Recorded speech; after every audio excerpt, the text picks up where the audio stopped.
They say there are two types of people in the face of betrayal, those who shatter and those who sharpen. I am the latter. My name is Ilara, and this is not a story of grief. It is an autopsy of a marriage, a blueprint of a revenge, and a map of the frozen landscape my heart became. The moment of revelation was not dramatic. It was quiet, sterile, and it happened in my sun-drenched kitchen. The scent of freshly brewed coffee hung in the air, a mundane detail forever etched into the memory of my undoing. Aiden had left his phone on the quartz countertop. It buzzed, a single insistent vibration.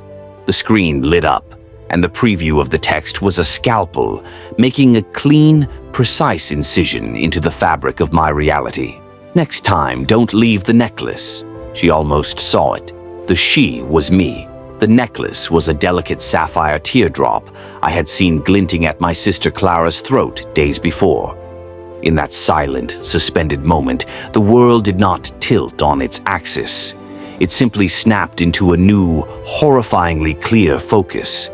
Every late night, every locked phone, every avoided glance, every faint trace of her perfume on his collar, all the disparate shards of suspicion coalesced into a single, undeniable truth. A crack appeared in my soul. Yes, but instead of bleeding, it began to seep a kind of permafrost. The heat of my love for Aiden, the warmth of my affection for Clara, flash froze into a core of absolute zero. I did not cry. I did not scream. I smiled. It was a small, grim, and utterly transformative smile. That was the moment Ilara, the devoted wife, ceased to be. The calculated wife was born. The first stage was not action, but analysis. I became a forensic pathologist of my own life. I moved through the days as a ghost, a silent observer in my own home.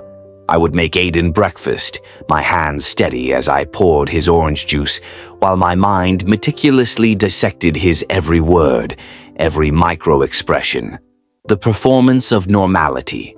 Kissing him goodbye felt like pressing my lips to a wax sculpture. I studied the feel of his stubble against my skin, the smell of his cologne, searching for the foreign essence of her that now lived on him.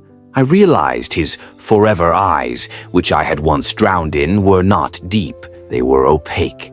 I had been projecting my own devotion onto a blank screen, the architecture of deceit. I began to map his deception. The late nights at the office coincided with Clara's yoga classes. The sudden business trips aligned with her weekend getaways. I noted the passwords he used, the patterns of his behavior. He was careless because he believed me to be blind. My blindness, however, had been a choice. Now my sight was 20/20. The psychology of the betrayer. Why Clara? It wasn't a question of love, but of supply. Aiden was a source of validation, of money, of stability. Clara, the eternal sun, needed constant fuel for her radiance. And I, the steady moon, had provided the perfect, unassuming backdrop for their illicit constellation. I saw their affair not as a grand passion, but as a transaction. His ego for her adoration. This period was not filled with rage, but with a chilling intellectual curiosity. The pain was there, a distant, muffled scream in a soundproof room. I acknowledged it, then filed it away. It was data, not a deterrent. Armed with the blueprint of their betrayal, I began to construct my response. Most would confront. They would scream, cry, demand answers.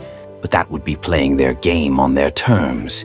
It would be messy, emotional, and ultimately futile. It would grant them the drama they perhaps secretly craved and leave me the hysterical, discarded wife.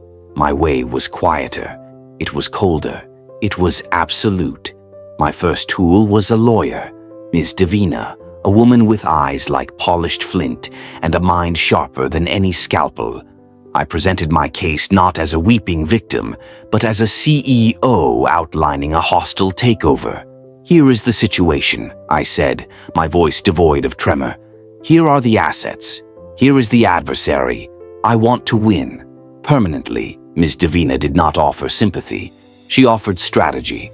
and I was her most adept student.